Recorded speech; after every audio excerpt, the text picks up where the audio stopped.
ትግራይ ላይ አስፈሪ የጦርነት ደመና ይዣቧል።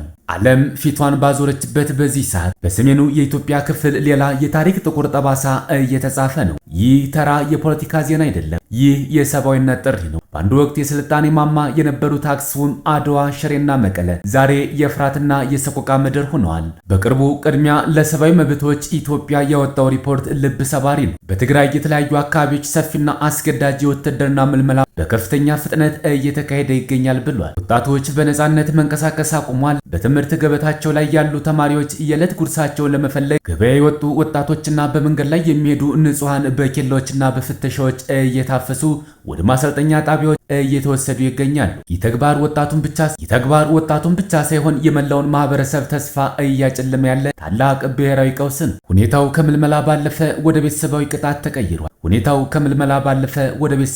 ተቀይሯል። ልጆቻቸው ላለመመልመል ወደ ጫካ የሸሹ ወይም ወደ አዲስ አበባ የተሰደዱባቸው ወላጆች ልጆቻችሁን አምጡ በሚል እስርና እንግልት እየደረሰባቸው፣ ይህ ድርጊት ገና ከ2 ዓመቱ አስከፊ ጦርነት ያላገገመውን ሕዝብ መልሶ ወደ ገደል እየገፋው ነው። ወጣቱ ትውልድ ከመኖሪያ ቤቱ ተፈናቅሎ በዱርና በገደል እንዲያድር ተገዷል። ይህ የሰላም ሳይሆን ሌላ መጠነ ሰፊ የጦርነት ነጋሪት የመጎሰም ያህል የሚቆጠር አደገኛ ክስተት ነው። የክልሉ ተቃዋሚ ፓርቲዎች ባይቶና፣ ሳልሳይ ወያኔና የትግራይ ነጻነት ፓርቲ ድርጊቱን በጽኑ አውግዘዋል። ይህ የጦርነት ደመና ክልሉን ወደ ሙሉ መፈራረስ ሊመራው